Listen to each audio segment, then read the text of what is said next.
Oral questions by members. Leader of the Official Opposition. Thank you, Mr. Speaker. Last week, the Minister of State for Childcare completely failed to acknowledge, much less justify, her cabinet's disastrous decision to impact private childcare providers in British Columbia.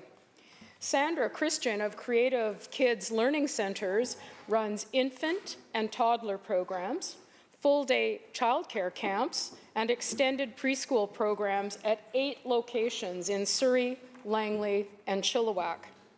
She says, and I quote, "The provincial government has taken a drastic leap of logic, arriving at the conclusion that the only way is an enlarged government bureaucracy and a diminished role for private operators like me. Small businesses that survived the pandemic now find themselves threatened by government policies that are slowly squeezing out the private childcare sector." End quote. Can the minister stand up, try again today, and explain to Sandra why she is threatening the viability of the small businesses that 1,000 parents rely on? Minister of State for Childcare.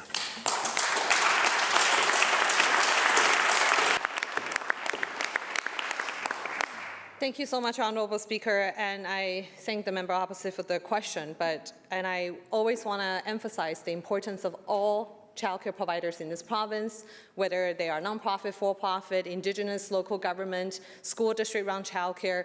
All childcare providers contribute to the childcare sector and support the important services that families count on. And since 2018 budget, our government has been putting childcare as the top priority for the first time in BC's history. We've invested significant funding to the very diverse sector supporting all providers. And what the member opposite is saying is simply not true.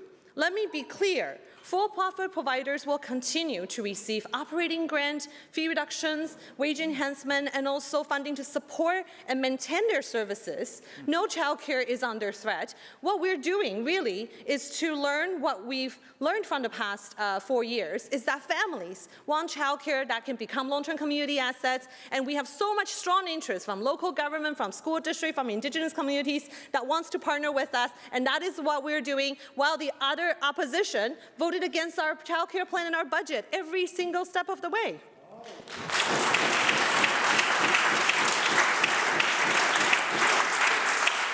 Leader of the Official Opposition, supplemental. Thank you, Mr. Speaker. It is absolutely impossible to reconcile what this minister just said to the briefing note and the decision note that she signed off on. What she said is simply not accurate, and she knows it. The very candid briefing note, decision note that this minister signed off on, lays out a much less positive picture. In fact, it states clearly, and these are her ministry officials, that public sector childcare space growth slowed over the last 3 years, contrary. Well, the minister can shake her head all she wants. She may want to open up her briefing binder and check out the decision note and look at the paragraph that shows the graphs and the details. She might want to do that. Half the childcare spaces in British Columbia are run by private providers, and largely women entrepreneurs with small independent businesses. Sandra, in fact, was recognized with the 2021 Surrey Women in Business Award, but instead of celebrating women entrepreneurs like Sandra, apparently this minister wants to impact the very significant childcare facilities that Sandra operates. Here's what Sandra says, and I quote, "I am a woman in the workforce, a woman entrepreneur, and a mother of 2. Creative kids and early childhood education are my life's work. This is all I know. Having borne the weight of childcare for the past 25 years, we are scared that our businesses will be taken over, shut down, dissolved, and even worse, forgotten." End quote. So can the minister stand up and explain to Sandra how she signed off on a decision note that has potentially devastating impacts on small business owners like Sandra and thousands of families across this province who rely on childcare spaces provided by private childcare operators. Minister. Thank you so much, Honourable Speaker. Again, I want to recognize all the work of early childhood educators and also all providers, whether they're nonprofit, for-profit, Indigenous, local government, family provider, in-home OTH. We want to partner with them, and we have been partnering with them, and we will continue to support them through operating fund, funding to maintain their spaces, fee reduction program, early childhood educator wage enhancement, and dozens of new initiatives that our government has funded since 2018.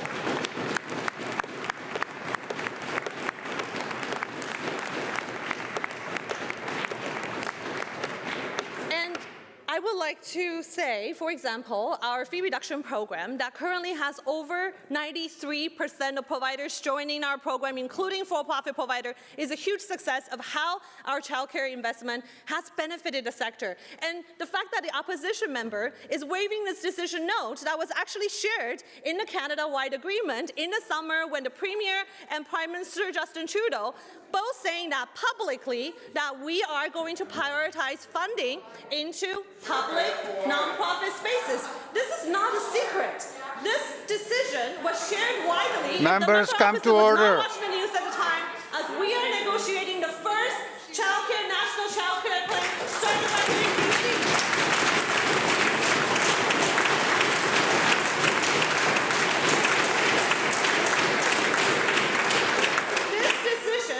Publicly shared. It was shared in our guidelines. It's Members. on our website. Everything that the member needs to do is to check on our website, and we'll see the decision, and we're proud of the investment that we've made, and we will continue to work with the diverse sector. Thank you.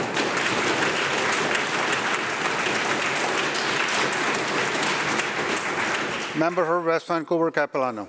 Thank you, Mr. Speaker, and thank you to the Minister for her enthusiastic response. The Minister can't pretend otherwise.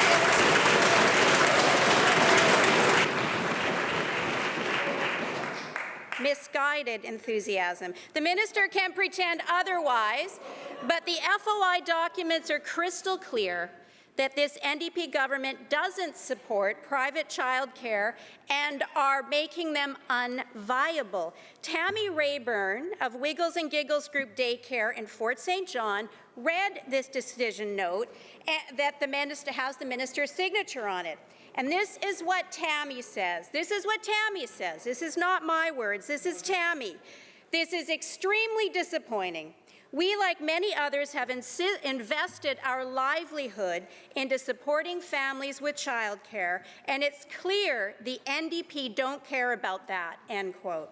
So will the minister tell Tammy why she is threatening to shut down the 89 childcare spaces that families in Fort St. John rely on?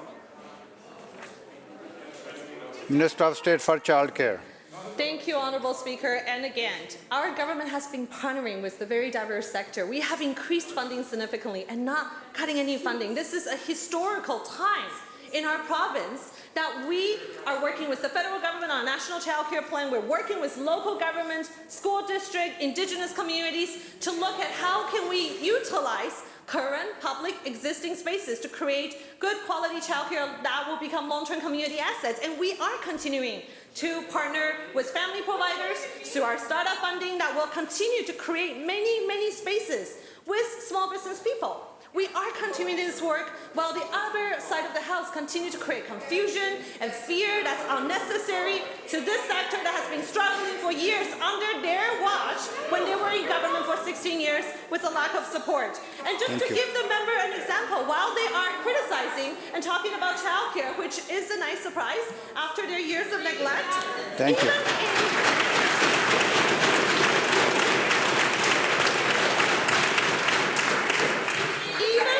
Thank you, member. Even in the opposition critics writing along, we've invested close to $20 million into Thank you, Minister. Member for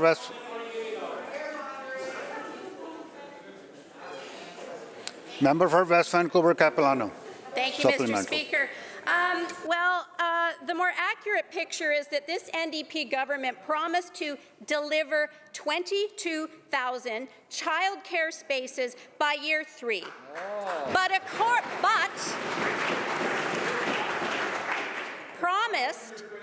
promised to, but according to their own briefing note, only 3,401 are operational after 3 years.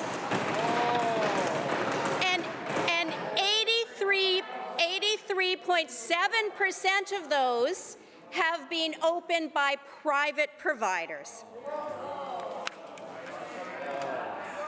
So I have repeatedly, Mr. Speaker, I have repeatedly asked this minister about the NDP policies that make private spaces unviable. This spring, Surrey childcare provider said, quote, "As a result of this sudden change, we feel helpless and face economic ruin as we watch our life savings disappear because of our dream to develop a child care centre with over 100 new spaces has now turned into a nightmare." This was in response to the fee reduction initiatives that the minister said has been so successful. The FOI documents make it clear that this nightmare for this private childcare divider is a deliberate NDP policy. So will this minister sign a decision note to demolish, or why is this minister signing a decision note to demolish the 60,000 spaces that families in BC rely on? Minister. Thank you, Honourable Speaker. It is just really interesting to hear the opposition throwing numbers that's untrue and creating unnecessary fear for the childcare sector.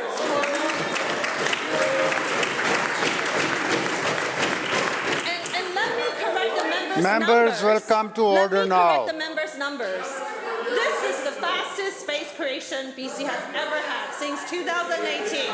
We have funded and supported the creation of over 26,000 spaces.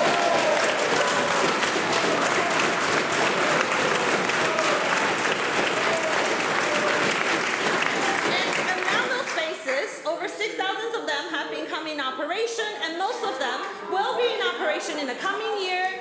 And this is, again, Members, more than double of what they've created in 16 years. This is the fastest ever. And when the member opposite loves to talk about gender equity, let me tell the member opposite what is supporting childcare and gender equity. When we are funding spaces, when we're investing in childcare and investing in families, members, be quiet, please. Equity, supporting women across the sector. When the other side of the house cut childcare services, cut parent fees, and eliminated a lot of early childhood educators work for many years. Thank you.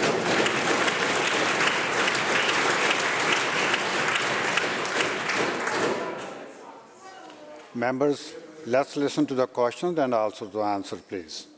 We only have 30 minutes. Member for Saanich North and Islands. Thank you, Mr. Speaker. This BC NDP government knew of the fierce opposition to the Coastal Gaslink pipeline. The blockades caused by this pipeline have shut down highways, ferries, railroads, and this legislature. It was no surprise. The Premier's Chief of Staff acknowledged it and told me personally that this shutdown or this situation would be resolved. Wet'suwet'en and Gitxsan people are being violently arrested by fully armed RCMP. 2 journalists arrested last week sat in jail all weekend. So much for the freedom of the press. 2 members of this House, from Stikeen and Oak Bay Gordon Head, were previously on the payroll, the provincial payroll, paid to sort this out. They failed. When they got elected here, what was the reward of that failure? They became ministers. Our Minister of Public Safety has consistently hidden behind the court injunctions and police enforcement. The court's message has been clear this summer. Get them out from the middle of these political conflicts. My question, Mr. Speaker, is to the Minister of Public Safety, the Solicitor General, the Deputy Premier. His government knew the conflict was brewing in the Wet'suwet'en when they approved LNG Canada. Their Chief of Staff stated it would be taken care of. When will his government take responsibility for the policy decisions that have led us to this armed conflict on the Coastal GasLink project? Minister of Indigenous Relations and Reconciliation. Thank you very much, Mr. Speaker, and I'd also like to thank the member for Saanich North in the islands, it's true, this has been a very difficult conflict, and it's true as well that there has been tension and division within the Wet'suwet'en Nation. Our government is committed to sorting this out, in the words of the member, through negotiations with the federal government and the Wet'suwet'en Nation. We've been struggling to do so in the face of disunity. There has been, it's no secret, conflict between the elected and the hereditary system, but we continue to do this historic work. For the first time in history, Mr. Speaker, we are trying to figure out on the land what Aboriginal title means in negotiation. In other cases, the courts have told us what it means in the Chilcotin case. In the Delgamuukw case, we know that there is such a thing, but no court has ever told us in that Yinta, the territory of the Wet'suwet'en, just what it means. And so, Mr. Speaker, we are doing the hard work that requires. I have met with Chief Was, the hereditary Gitwin clan leader, on many occasions and spoken with him. We have retained Mr. Miles Richardson, a highly respected Indigenous leader and former president of the Council of the Haida Nation, to serve as an interlocutor, to get the conversations going so we can get on with this work. And Mr. Speaker, it will be done when unity can be achieved. It will be done when the federal, provincial government and the Wet'suwet'en Nation come together to do this historic work and complete the work that has been started only in the last 2 or 3 years. Member for Saanich North and Island supplemental. If this is sorting it out, Mr. Speaker, then we are a long way away from the reconciliation that this government has promised Indigenous nations. Disunity, conflict between hereditary and elected chiefs, they have been sowing the seeds of this disunity. We've been witnessing it all summer here on southern Vancouver Island. Figuring out title, the Premier stands up and talks about Indigenous title like it was figured out. It is completely unacceptable, the response from that minister. He has spent long enough as a lawyer in this province, in this country, to know far better than to stand up and say that. This government promised a new relationship with Indigenous people, but instead they're acting in bad faith, intentionally deceiving British Columbians by exploiting divisions in our communities created by the Indian Act. Member, withdraw that, please. Nobody is intentionally deceiving anybody. Withdraw that. All right, I withdraw. Continue. Members, please keep your comments to yourself. Let the chair do its work. Member will continue. This government has been exploiting divisions in our communities created by the Indian Act, and they know it. This government soaks in the accolades of passing the Declaration Act, but then are unwilling to change the racist government structures that has created the conflict that we face today. Instead of the much assured reconciliation, what we have from this BC NDP government is more of the same divide and conquer tactics, gift-wrapped in meaningless political rhetoric and empty promises. Some of the members might be feeling offended by these sharp and direct comments, Mr. Speaker. However, what they are feeling is nothing like what my relatives felt in residential and day schools, languishing in the child welfare system and watching their unceded territory devastated by this Crown government. Mr. Speaker, my question is to the Minister of Indigenous Relations and Reconciliation.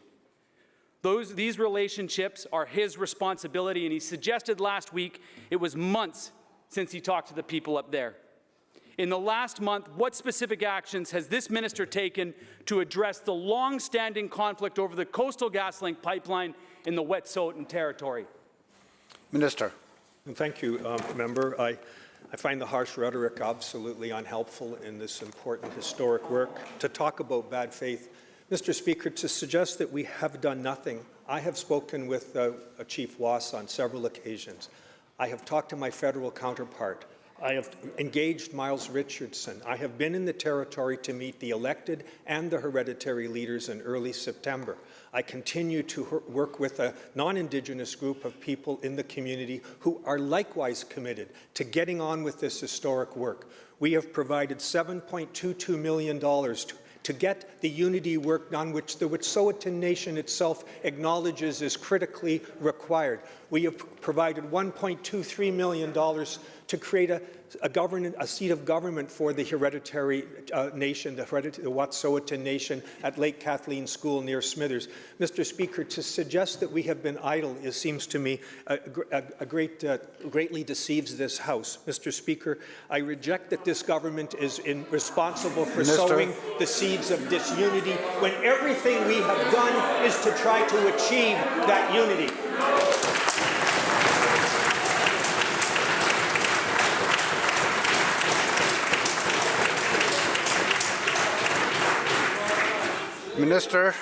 Minister, please withdraw that.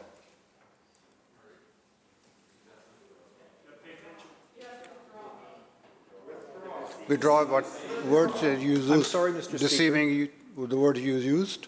Withdraw that. I apologize for that, sir. But I also reject that there's any bad faith on the part of our government. But I withdraw that word. Okay, members. He withdrew. Member for Kamloops South Thompson.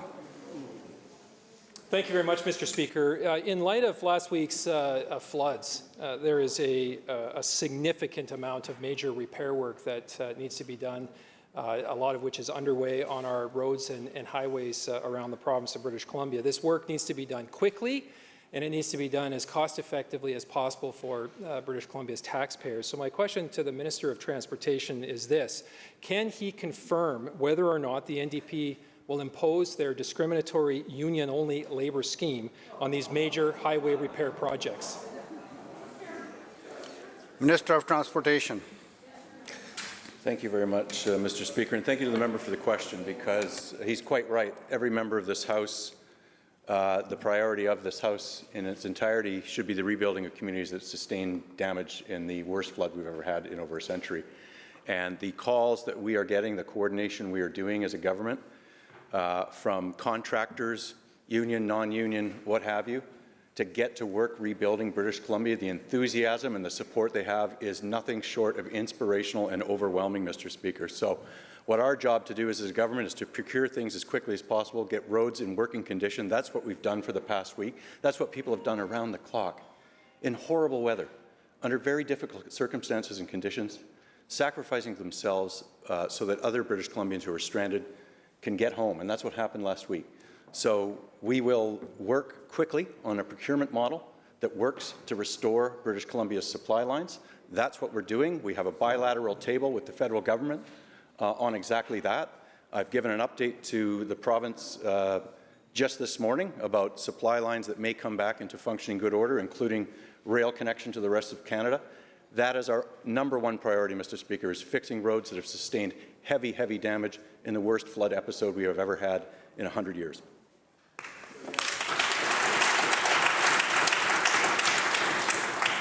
Member for Kamloops South Thompson, supplemental. Well, thank you, Mr. Speaker. And certainly the official opposition concurs. We all want to get these highway projects repaired and open as quickly as possible, safely, of course, and as cost-effectively as possible for taxpayers. That is why I've asked a very simple and straightforward question, and I'm looking for a yes or no answer to the Minister of Transportation. Will he commit here today that community benefit agreements or discriminatory union-only labor requirements will not be attached to a single one of the projects to rebuild highways, roads, and other damaged infrastructure in British Columbia?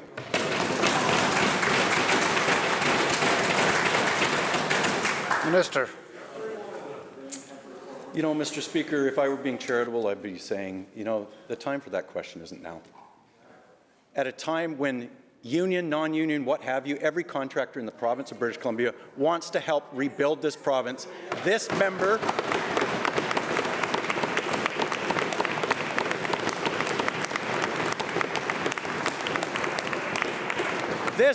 goes to... Order! Order! Order! This member goes to that divisive place. Really, Mr. Speaker? Really?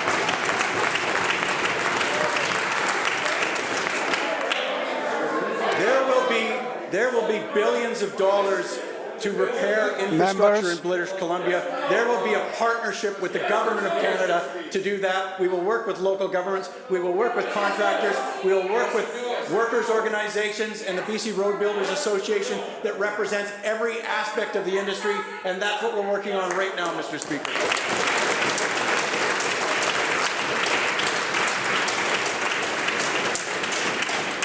Member for Fraser-Nicola. Thank you, Mr. Speaker. At a time when people are literally watching their lives float away, they need to know their government is on their side. They shouldn't have to worry about accommodation. They shouldn't have to worry about navigating a maze of rules so they can afford to feed their families. Many of the families impacted are not wealthy. They're renting a hotel room at their own expenses, and it is out of their means. Russell Willie was evacuated with his family a week ago out of Merritt. Each day for 3 days, his wife went to the evacuation center to get the reimbursement forms, unsuccessfully.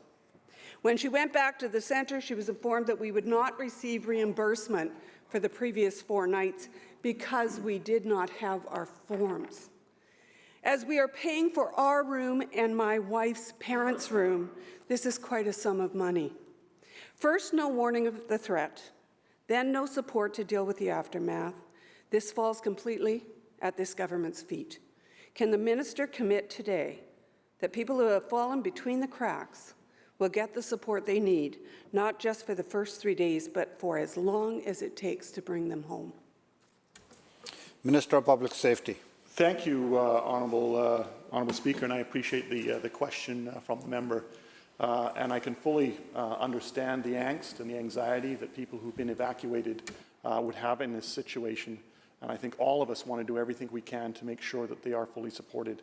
I can tell the member that there was an issue at the Kamloops Centre. It was not there at the Kelowna Centre. I can tell you I was contacted by the Mayor in Merritt, and I told her that I would look into it right away, which we did. And I can tell her that those individuals that she is talking about and others impacted were in fact and have been contacted. Some may still be contacted, but I want to tell you that they are contacted. I have already publicly announced that those costs will be covered, and that going forward, I also expect to have additional announcements on the supports that they will be receiving in the weeks and in some cases months ahead. Member for Abbotsford West. Thanks, Mr. Speaker. Fires, heat waves, now flooding. In each case, what we have heard from the government is an attempt to excuse their slow response and lack of warning on the basis that the events were unprecedented and couldn't be predicted. But in the case of the Nooksack River, the same thing happened only 20 years ago. Ironically, when certain members of the government were either members of the government at the time or senior advisors to the government.